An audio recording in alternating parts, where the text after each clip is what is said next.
drunkenness. Remember, Babylon holds a golden cup in her hand, and it is full of the wine of drunkenness. This cup is also associated with what Dan Brown referred to in the Da Vinci Code as the Holy Grail, the secret of immortality, the secret of men becoming gods. Oil is a symbol of separation and anointing. This itself is a symbol of the entering in of and being led by a spirit. The symbol of corn, wine, and oil together is a veiled reference to the number 3. From Genesis 3, remember, we learned of the 3 parts of sin: the lust of the flesh, the lust of the eyes, and the pride of life. It is also a revelation of the man of sin that is to be revealed, the son of perdition.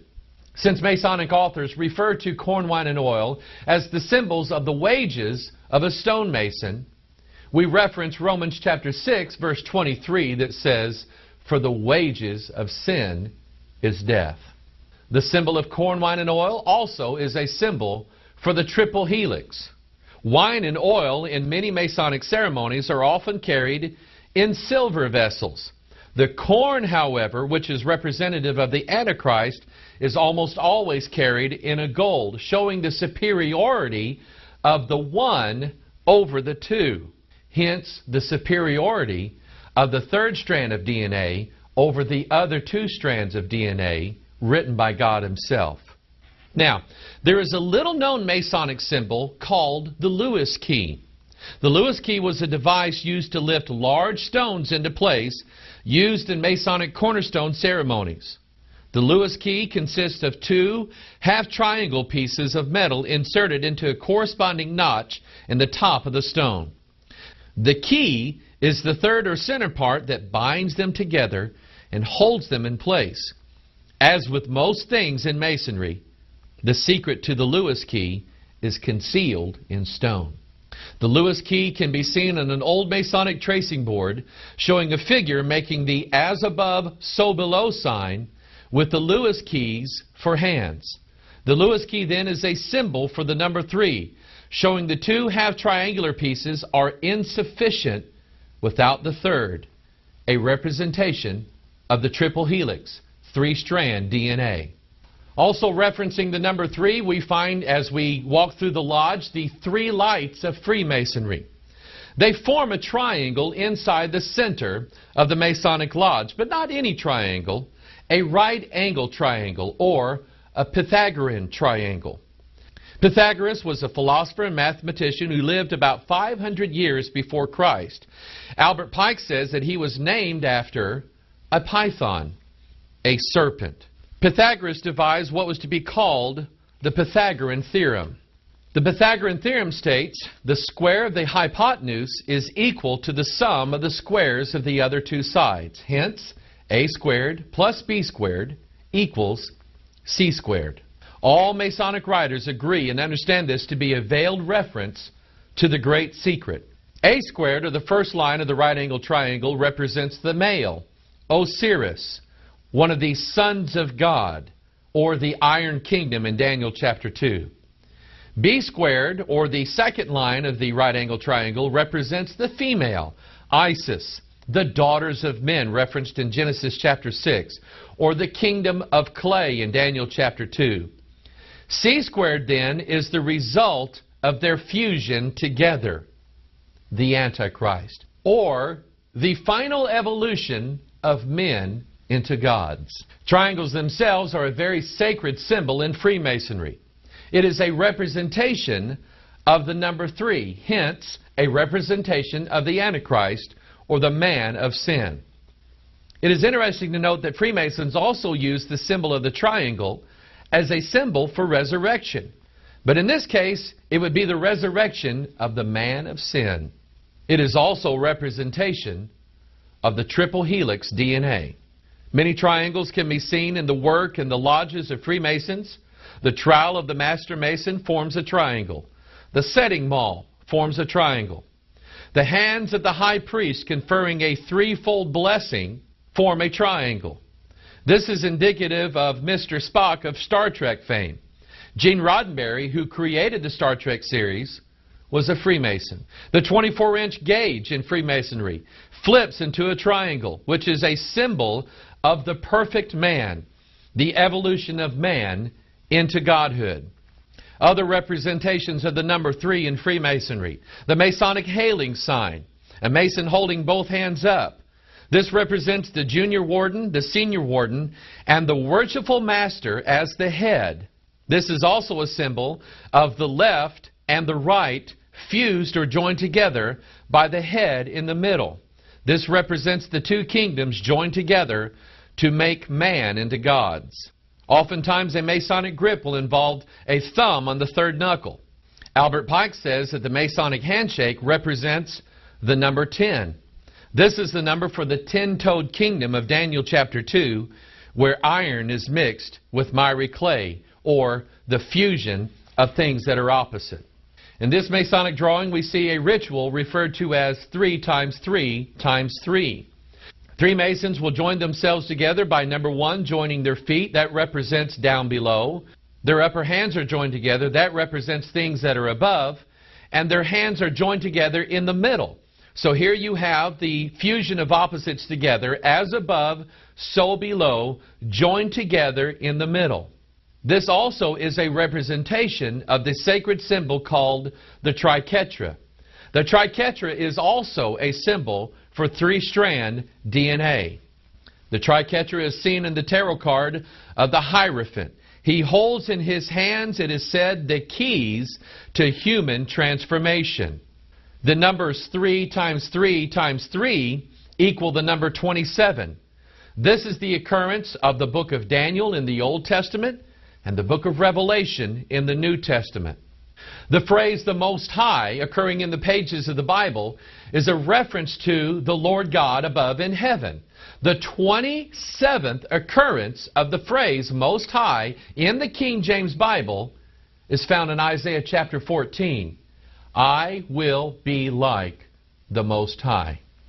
In Dan Brown's book, The Lost Symbol, an unfinished pyramid is found in a secret chamber underneath the Capitol building in Washington, D.C. The main character of the book, Robert Langdon, has been previously given possession of the capstone, and it is told that the two must come together in order to solve the mystery and give the villain of the book, Moloch, the key to transformation.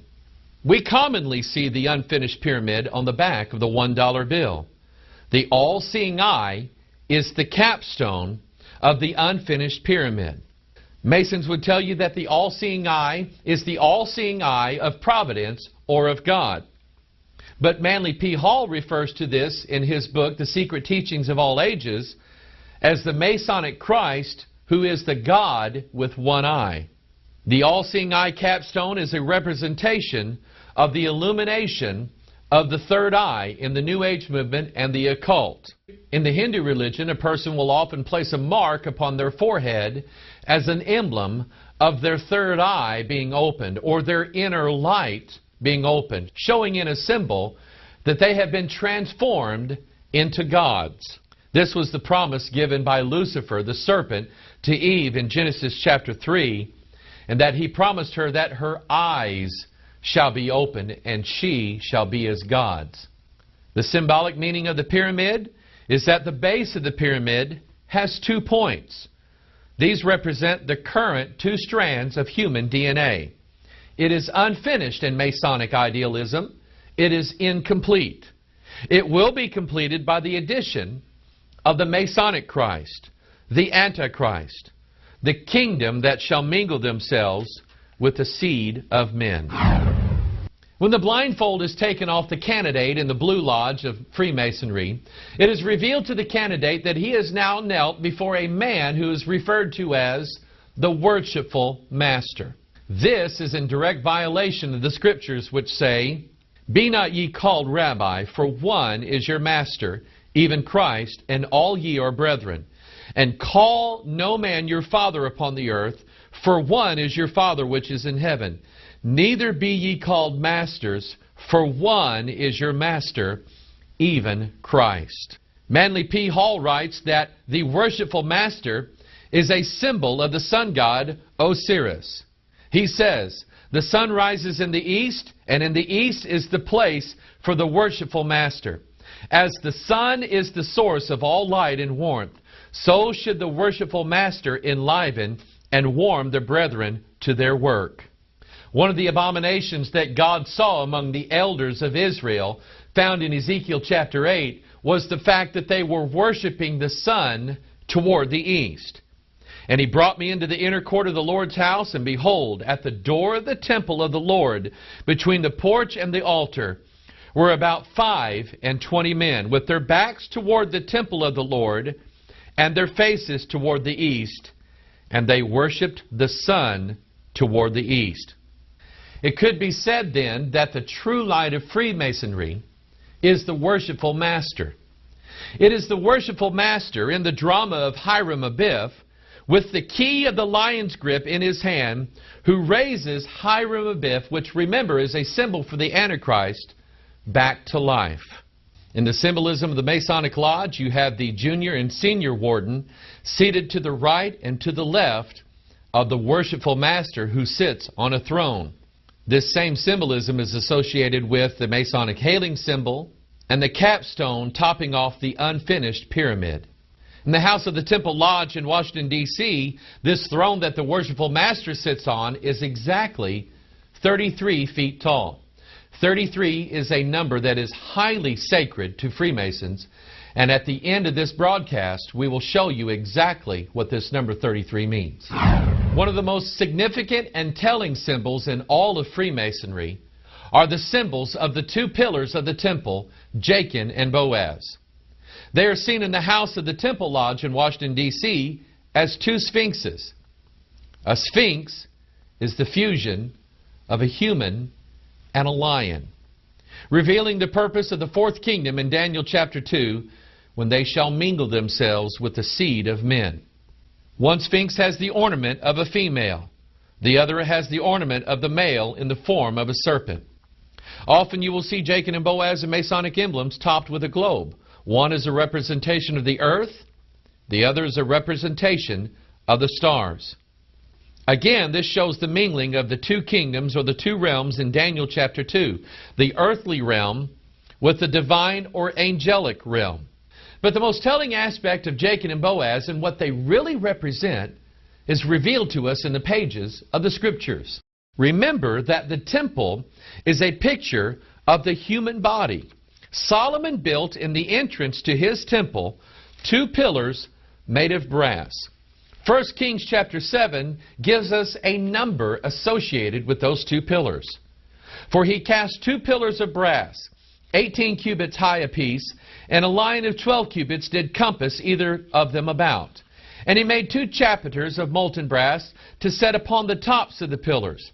The height of the one chapiter was 5 cubits, the height of the other chapiter was 5 cubits.